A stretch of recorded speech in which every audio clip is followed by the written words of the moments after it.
அடுத்து அடுத்த ட்ரிக் என்ன அப்படின்னா, சோப்பனாங்கி பொறுத்த வரைக்கும் சட்டை மேலே ஏறிக்கும்.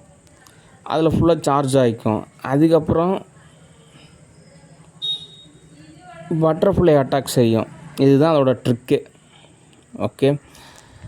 அதனால் இதோட நிலையே எப்படி இருக்குது அப்படின்னா, நரகத்தை உருவாக்கணும். அதுதான் அதோட நிலையே இருக்குது. அப்போ திரும்ப அது நரகத்துக்கு அனுப்பணும். அது நரகம் அப்படின்றது அதை பொறுத்த வரைக்கும் அது நரகம் கிடையாது. அதுக்கான உண்டான ஒரு சௌகரியமான ஒரு கம்ஃபர்ட்டான ஒரு பர்ஃபெக்டான இடம் தான் சோப்பனாங்கியை பொறுத்த வரைக்குமான ஒரு இடம். அதை மிஸ் பண்ணிருச்சு. அதை திரும்ப போகிறதுக்கு ஒரு தயக்கம் இருக்குது. ஓகே. அப்படின்னா எர்த்தோட ரூல்ஸ் அண்ட் ரெகுலேஷனை ஃபாலோ பண்ணணும். அவங்க ஃபாலோ பண்ண மாட்டாங்க. அதனால் நம்ம ஒரு எர்த்தோட நலன் கருதி நான் ஒரு 10 ட்ரில்லியன் கேஷ் சோப்பனாங்கி நரகத்துக்கு அனுப்புறதுக்கான ஒரு தொகையாக நான் வழங்கலான் இருக்கேன். ஓகே. ஏன் அப்படின்னா, ஒரு வேளை இந்த நிகழ்வு நல்லபடியாக நிகழ்ந்தது அப்படின்னா அந்த 10 ட்ரில்லியன் கேஷை நான் ஐநா அமைப்புக்கு கொடுத்துட்றேன். அவங்க வந்துட்டு உலக நாடுகள் நலனுக்காக பயன்படுத்துவாங்க. ஓகே. அடுத்து சோப்பனாங்கியை பொறுத்த வரைக்கும் இப்போ ஆதரவாக இருக்கிறது அவங்க ஹஸ்பண்ட் அந்தோணி தட்டில் தான். அந்தோணி தட்டில் நல்லா சம்பாதிக்க சோப்பனாங்கி தேவையான வசதி கிடைக்க அது இன்னும் அதிகமாக ஏற்படுத்தும். அதனால் அந்தோணி தட்டில் பொறுத்த வரைக்கும் அதே 10 ட்ரில்லியன் கேஷ் நீங்கள் பயன்படுத்தி அவரை நீங்கள் மட்டுப்படுத்தினீங்க அப்படின்னா சோப்பனாங்கி ஓரளவு சமநிலையாகும். ஓகே. என் பிஸ்னஸில் நீங்கள் பகல் டைமில் தலையிடலாம் அப்படின்னா நானும் உங்களை தலையிடணும். நீங்கள் கண்டுக்கவே மாட்டேன். நீங்களாம் யாருன்னு எனக்கு தேவை கிடையாது. நீ அனாவசியம் எனக்கெல்லாம். ஓகே. பெரிய ட்ரில்லியனர்கிட்டே பேசுறதுக்கு டைம் கிடைக்க மாட்டேங்குது. அதனால் உன் விஷயத்தில் நான் தலையிட மாட்டேன், என் விஷயத்தில் நீ தலையிடக்கூடாது. ஆனால் சோப்பனாங்கி கல்யாணம் பண்ணிட்டு போனதுலேருந்து என்ன தான் பிடிச்சி டார்ச்சர் பண்ணிகிட்ருக்குது. அதனால் எனக்கு செட் ஆகாது. அதனால் ஒரு 10 ட்ரில்லியன் கேஷை நான் வந்துட்டு சோப்பனாங்கிக்காக நான் வழங்குறேன். அதை நீங்கள் நரகத்துக்கு கொண்டு போய் விட்டுருங்க அல்லது அந்தோணி தட்டில் சமநிலைப்படுத்துங்க. ஓகே. அந்த எரரானது பகல் டைமில் தொடரக்கூடாது. ஓகே. அப்போ தான் பூலோகமானது ஒரு சொர்க்கமாக மாறும். ஓகே. அடுத்து சோப்பனாங்கி நரகத்துக்கு போகிறதுனால நிறையா பேர் நரகத்திலேருந்து தப்பிச்சிக்கலாம். ஓகே. அடுத்து நம்ம எது வேண்டான்னு சொல்கிறோமோ அதுதான் திரும்ப நடக்கிறதுக்கு என்ன காரணம் அப்படின்னா, அதையே திரும்ப பேசிகிட்டு இருந்தால் அப்படி தான் ஆகும். அதனால் சோப்பனாங்கி பொறுத்த வரைக்கும் நமக்கு இதெல்லாம் வேண்டாம், நமக்கு செட் ஆகாது, அது வந்து தோதாகாது. அதோட நிலைக்கு போகிறது தான் அதுக்கு உண்டான ஒரு சமநிலை. ஓகே. அடுத்த தகவல், இந்த சோப்பனாங்கியை பொறுத்த வரைக்கும் ஆதரவாக இருக்கிறது ரூட் தி ஆஃபீஸ். வேறு யாராவது தோது பார்த்தா கூட நான் கூட காசு கொடுப்பேன் அவங்க. அதனால் ஆக்டர் மாதவன் அவரை பொறுத்த வரைக்கும் நரகத்தில்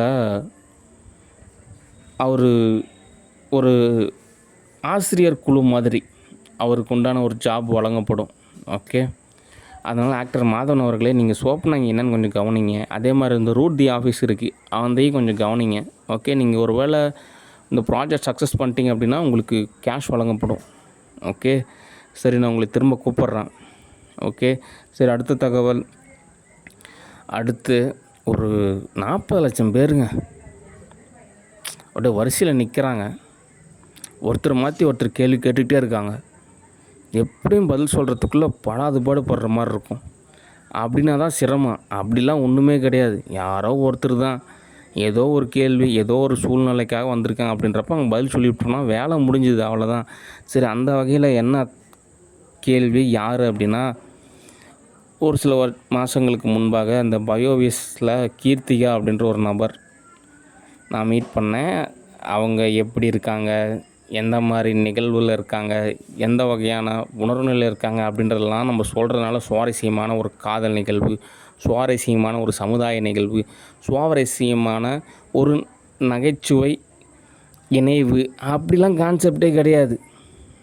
ஓகே. அடுத்து இந்த நேரத்துக்கு ஏதாவது என்னோடய யூடியூப் சேனலை சப்ஸ்கிரைப் பண்ணிட்டு அது ஸ்க்ரீன்ஷாட் எடுத்து அனுப்புனாங்க அப்படின்னா ஓகே. அல்லது ஏதாவது ஒரு 1000 ரூபா கேஷ் அனுப்புனாங்கன்னா ஓகே.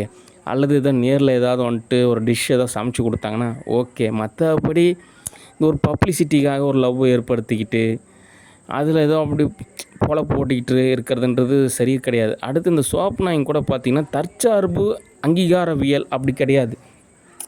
ஒரு பிறச்சார்பு நிலையில் ஒரு பங்கீடான ஒரு நிலையில் தான் அவங்க தோது பார்க்குறாங்க. அதுக்கு என்ன உளவியல் ரீதியான காரணம் அப்படின்னா, இந்த வெஸ்டர்ன் மோகம்தான். மேற்கத்திய மோகத்தில் அவங்க ஒரு சில விஷயத்தை ஏற்படுத்திவிட்டாங்க.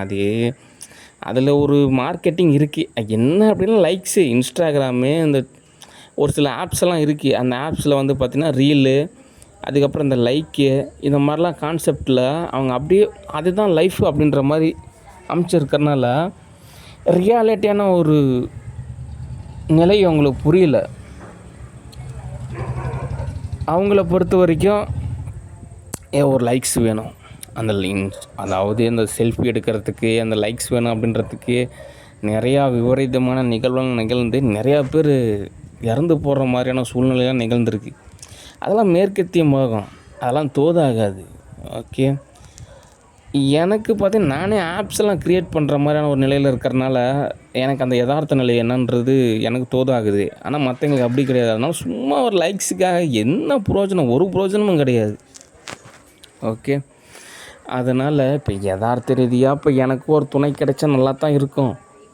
ஓகே, அதுக்காக நம்ம எல்லா விஷயத்தையும் சகிச்சுக்கிட்டு போகணுங்க அப்படிலாம் கிடையாது. சொன்னால் தான் புரியும். ஓகே, அதனால் இந்த கீர்த்திகா பொறுத்த வரைக்கும் வேலை செய்கிறப்பெல்லாம் என் சட்டம் மேலே ஏறக்கூடாது. ஓகே, அடுத்து உன்னோட அங்கீகாரத்துக்காக நான் ஒன்று பண்ணலான்னு இருக்கேன். ஒலிம்பிக்ஸ் அகாடமியில் சேர்த்து விட்டுறேன். நீயா பயிற்சி எடுத்து நீயா என்ன பண்ணுற அப்படின்னா தடகள போட்டி அல்லது இங்கேருந்து ரன்னிங் காம்படிஷன் மாதிரி நீ கலந்துக்க. ஓகே, ஏன் அப்படின்னா இந்த தொழில்நுட்பத்தால் ஒரு வீடியோவில் ஒரு ஆடியோவில் அதுலேயே நம்ம எல்லாத்தையும் ஓரளவு தோது பார்த்துக்கலாம்னு நினைக்கிறதெல்லாம் தோதாகாது. ரியாலிட்டியாக நிலையில் வந்துட்டு தமிழில் சொல்லணும் அப்படின்னா பங்கேற்கணும். ஓகே, அதனால் இந்த டெக்னாலஜியை பயன்படுத்தி யாரோ நடித்த படத்தை வந்து அப்படி டப்பிங் கொடுக்குறது, ஏதோ ஒரு வகையில் வந்துட்டு தோது பார்க்குறது, இதெல்லாம் வந்துட்டு பார்த்திங்கன்னா தோதாகாது. ஏன் அப்படின்னா நானும் ஒரு டைரக்டரு, எனக்கு தெரியும் யார் டூப்பு யார் ஒரிஜினலு அப்படின்னு. அதனால் இந்த மாதிரி சேட்டையெல்லாம் விட்டுரு. ரியாலிட்டியாக ஒரு கம்பு சோறாக்குறது, ஒரு குழம்பு வைக்கிறது, அதுதான் நல்ல விஷயம். சும்மா ஏதோ ஒரு யூடியூப் சேனலில் யாரோ சமைச்சதை அப்படியே நான் சமைச்ச மாதிரி அப்படியே ஒரு இது பண்ணிக்கிட்டு இந்த லைக்ஸு மக்களை ஏமாத்துறேன் அவங்களே ஏமாத்துறேன்னு சொல்லிட்டு உங்களை நீங்களும் ஏமாற்றிக்கிறது சல்லி பைசா பிரோஜனம் கிடையாது. ஓகே, அடுத்து யதார்த்த ரீதியாக இந்த பணக்காரங்களாம் அப்படி நடந்துக்க மாட்டாங்க. ஏன்னா அவங்களுக்கே தெரியும் இவ்வளோ நேரம் உழைச்சாலுமே இவ்வளோ தான் கேஷ் கிடைக்கும். அவங்க என்ன யதார்த்த ரீதியாக நானே அப்படி தான் நினைப்பேன். நான் நிறையா தொழில் செய்கிறதுனால employee, self employee, business, investor கேட்டகரிலாம் இருக்காங்க. ஓகே, ஒரு ஒர்க் அவுட் செய்யணும் அப்படின்னா ஒரு ஜிம்மில் போய் ஒர்க் அவுட் பண்ணுறப்போ சரியான நியூட்ரிஷன் எடுக்கிறப்போ சரியான ஒரு நிலையில் இருக்கிறப்போ அப்போ ஓரளவு எல்லாம் சரியாக இருக்கும். ஓகே, ஏதோ ஒரு வறுமை நிலையில் ஏதோ ஒரு சூழ்நிலை காரணமாக நம்ம ஒரு வேலை செய்கிறோம், அதை வந்துட்டு நம்ம மட்டுப்படுத்தாமல் நம்ம ஒரு நிலைக்கு கொண்டு போகிறோம். ஓகே, ஆனால் அது இவங்க என்ன நினச்சிக்கிறாங்க, இதுவே ஒரு பெரிய விஷயம் நினைக்கிறாங்க. அப்படின்றப்ப என்ன அர்த்தம், நம்மளோட இவங்க ஏழையாக இருக்காங்க அப்படின்றது அர்த்தம். ஓகே, அந்த ஒரு நிகழ்வை நான் எப்படி வேணால் வர்ணிக்கலாம் அப்படின்றது ஒரு சுவாரஸ்யமே கிடையாது. அதெல்லாம் எனக்கே தெரியும். ஓகே, அதனால் நானும் ஓரளவு மனிதநேயத்தோடு தான் நடந்துக்குவேன். அதனால் இதெல்லாம் ஒரு விஷயமே கிடையாது. ஓகே, நான் என்ன போயிட்டு இன்றைக்கி என்ன பல ட்ரில்லியன் கூடிய சம்பாரித்தேன் பெருமைப்படுறதுக்கு. அதனால் என்னோட நிலை அப்படின்றது ஒரு தனித்துவம். ஓகே, அதனால் ஒரு 3 மாதம் நீங்கள் ரெஸ்ட் எடுத்துக்கங்க. தமிழ்நாடு கியூனில் இருந்து ஜாபில் இருந்து தெரிஞ்சு பண்ணீங்களோ தெரியாமல் பண்ணீங்களோ உங்களை பற்றி எல்லாமே நல்லா தெரியும். உங்களோட ஆத்ம நிலை எப்படி இருக்குது, அதை யார் ஆக்சஸ் பண்ணுறாங்க, அது எந்தளவுக்கு கெப்பாசிட்டியாக இருக்கும், யாரெல்லாம் அக்செப்டபிள் பண்ணுவாங்க, எல்லாமே எனக்கு தெரியும். ஓகே, அடுத்தது சரி இவங்களுக்கு 3 மாதம் லீவு கொடுத்துட்டிங்களே இதனால் சரளாராணி அவங்க நிர்வகிப்பாங்க, ஏதோ ஒரு வகையில் இறப்படுத்திடுவாங்க, அப்படிலாம் கிடையாது. எனக்கு தெரியும் யாராருக்கு எவ்வளோ வோல்டேஜ் கொடுக்கணும் அப்படின்னு நல்லா தெரியும். ஓகே, அதனால் கீர்த்திக்கு அவங்கள நீங்கள் ஒரு 3 மாதம் லீவ் எடுத்துக்கோங்க. ஓகே, ரியாலிட்டியான லைஃப் ஸ்டைலுக்கு வரணும். ஓகே, அடுத்து இன்னொரு விஷயம் இருக்குது, இதெல்லாம் சொல்லலை அப்படின்னாலே இதுவே வந்துட்டு பார்த்திங்கன்னா ஒரு மனநல சமநிலை ஏற்படாது. இது சொன்னால் தான் ஒரு சமநிலை ஏற்படும். என்ன அப்படின்னா தன்னைத்தானே உயர்வாக நினச்சிக்கிறது அப்படின்ற ஒரு கான்செப்ட்டு மனநல பாதிப்பு.